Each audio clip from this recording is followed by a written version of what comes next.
Yo, what's up? What's up? What's up? What's up? What's up?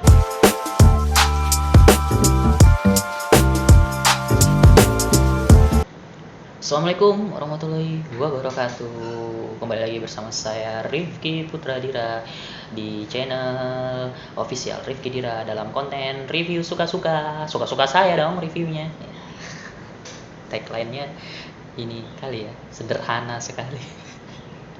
Oke, kali ini barang yang akan saya review adalah sebuah benda yang sangat bermanfaat, apalagi untuk orang-orang yang bekerja, terutama pekerja kantoran ataupun para orang yang kerjaannya bersifat administrasi dan tulisan. Ya, ini adalah sebuah alat tulis yang mana digunakan untuk menulis. Iya dong, tentu saja sangat menambah wawasan ya. Oke, ya tepat sekali. Yang akan saya review adalah dispenser. Enggak. Yang akan saya review kali ini adalah pulpen.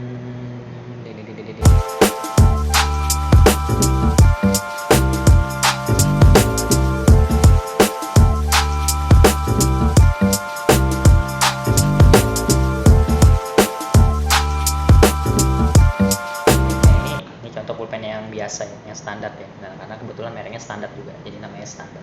Sepertinya dia sudah tahu ini akan menjadi pulpen yang standar. Tapi ini banyak ditemukan, apalagi zaman kita sekolah dulu, zaman saya sekolah dulu, ini dipakai untuk hampir semua siswi yang strata ekonominya menengah ke bawah. Untuk teman-teman yang strata ekonominya menengah ke atas, dia menggunakan pilot. Tapi nggak apa-apa. Karena dulu nih harganya kalau nggak salah 1.800, sempat 800 tapi naik jadi 1.000 rupiah. Kemudian yang pilot itu kalau nggak salah 2.000, terus naik jadi 2.500 rupiah. Kalau sekarang nggak tahu harganya berapa karena aku nggak pernah beli lagi karena sudah disediakan kantor. Ini jenis pulpen air, ini biasanya dipakai untuk pejabat-pejabat tanda tangan. Kayak ini lebih tebal, hitamnya ini lebih tipis. Nah, mari kita review bagian-bagian dari pulpen ini. Biar kayak youtuber lain. Nah, ya, ini adalah bagian kepalanya, jadi tutupnya, jadi bisa ditutup biar nggak masuk angin deh. Ini ditutup. Ini terbuat dari plastik, tahu? Plastik ya. Ini sih biar nggak blur. Oke, ya pokoknya gitulah ya. Ini dari plastik dan juga pasti sudah tahu. Nah, ini kepalanya, ini bisa diputar juga. Ini kita bisa tarik tintanya baik dari atas ataupun dari bawah. Nah, ini adalah kepalanya, terbuat dari aluminium sepertinya. Aluminium sebenarnya. Dan ini adalah bodinya, badannya, dan ini ekornya juga bisa diputar. Ekornya bisa diputar. Nah, ini ada lubang. Lubang ini fungsinya buat apa ya? Nggak tahu juga, untuk angin kayaknya. Jadi dia bisa menekan tintanya sepertinya. Jadi ada lubang angin kecil sini kalau kalian bisa lihat. Ini badannya terbuat dari plastik juga. Ini terbuat dari plastik juga, tutup belakangnya ekornya.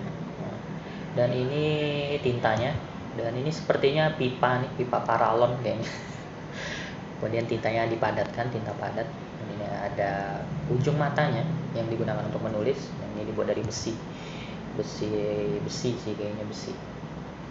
Nah, ini tinta cair. Nah, kalau misalnya pulpennya macet dulu zaman kita sekolah, ditiup sih. Kalau macet pasti ditiup. Sebenarnya tidak ada fungsinya dong. Ya, tapi memang terus kadang juga dipukul-pukul nih. Nah, supaya dia. Nah, pernah kejadian temanku saking cerdasnya dia nggak ditiup, disedot gini. Jadi muncrat ke mukanya, dan itu serius. Ada jadi mukanya jorok jadi.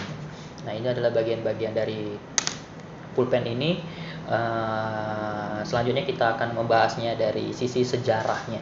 Nah, jadi sejarahnya itu pulpen ini nggak ada yang tahu sebenarnya asal muasalnya, ditemukan kapan oleh siapa juga kita nggak tahu. Tapi pada abad ke-10 Masehi ada sebuah alat tulis yang digunakan untuk menulis. Ya iyalah, ini alat tulis ya. Menulis.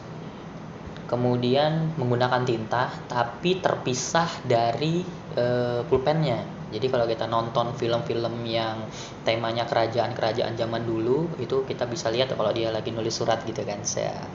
Itu pasti tintanya di sini, ini pulpennya sini yang kayak ada bulu ayamnya gitu. Nah itu dipakai sampai tahun ke 953 Masehi.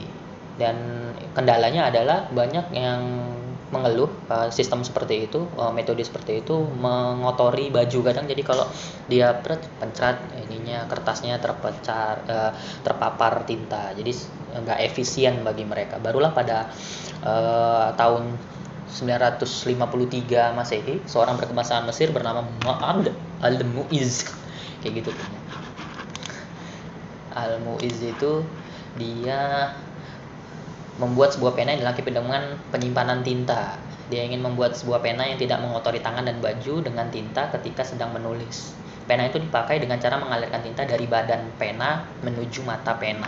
Nah, jadi konsep awal dari pulpen modern seperti ini itu ditemukan oleh Al-Mu'izz tadi, pria berkebangsaan Mesir di tahun 953 Masehi, dan itu dipasarkan kemudian laku lumayan keras. Barulah pada 25 Mei, nah ini lebih detail, 25 Mei 1827, pria berkebangsaan Rumania bernama Petr Poinaru, nah itu kayak gitu kayaknya bacanya, membuat sebuah pulpen dengan tempat penyimpanan tinta dapat diganti. Nah, jadi bisa diisi ulang kayak gini nih.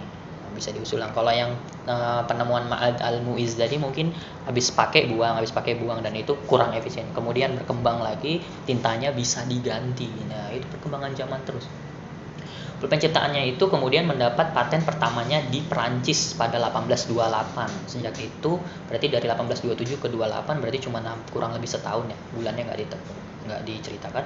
Barulah sejak saat itu berbagai paten yang berkaitan dengan pulpen diajukan, dan produk pulpen semakin meningkat di seluruh dunia sejak tahun 1850. Jadi banyak lah. Memasuki akhir abad 19 hingga awal 20, sebagian besar pulpen diisi dengan cara membuka badan pulpen, lalu kemudian tintanya diteteskan ke dalam dengan menggunakan pipet. Oh, jadi masih manual. Jadi kita ngisi sendiri tintanya gini kan, pakai pipet, netesin satu persatu. Untuk ukuran sekarang dirasa tidak efektif dan tidak rapi karena tintanya akan berceceran ke bagian badan pulpen. Sebenarnya kurang lebih sama era abad ke-10 tadi kan, yang main celup gitu. Nggak efisien, berceceran ke badan pulpen.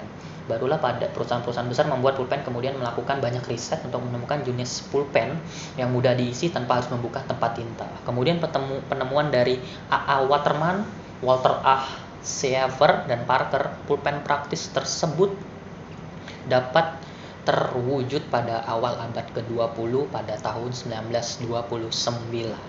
Sebuah perusahaan asal Jerman, Pelikan, memproduksi sebuah pulpen dengan isi tinta padat. Pulpen dibuatannya itu akhirnya semakin banyak digunakan pada masa-masa antara Perang Dunia I dan Perang Dunia II karena penggunaan yang lebih praktis dari pulpen yang ditemukan sebelumnya. Nah, ini berarti pulpen yang seperti ini, yang tintanya tinta padat dan kemudian bisa diisi ulang atau diganti lah isi ulangnya tanpa harus menetes-neteskan, itu baru ditemukan pada awal abad 20 tahun 1929. Jadi perjalanannya lumayan panjang ya. Ada 10 abad lah ya. Dari abad ke-10 baru ditemukan yang pakai bulu ayam gitu. Kemudian abad ke-20 awal barulah ditemukan pulpen yang praktis seperti ini. Jadi begitu teman-teman. Intinya adalah bahwa penemuan-penemuan yang ada saat ini itu selalu punya awal sejarah yang perlu kita tahu. Jadi jangan cuma pakai aja, jangan cuma menggunakan saja, tapi kita juga harus tahu sejarahnya. Oh, pulpen. Jadi ketika kita tahu, oh ini pulpen ini dulu ditemukan sama orang kebangsaan Mesir, Mu'adz al-Mu'izz gitu kan, tahun abad ke 10 tadi, abad ke-10 tadi, tahun 953 Masehi. Kemudian berkembang, oh ternyata pulpen modern saat ini baru ditemukan, baru diciptakan, baru dikembangkan pada awal abad ke-20 tahun 1929 oleh orang bernama A.A. Waterman, Walter A. Seaver. Itu 3 orang rupanya. A.A. Waterman, Walter A. Seaver, sama Parker. Nah, gitu. Yang sekarang jadi Spider-Man. Itu Peter Parker.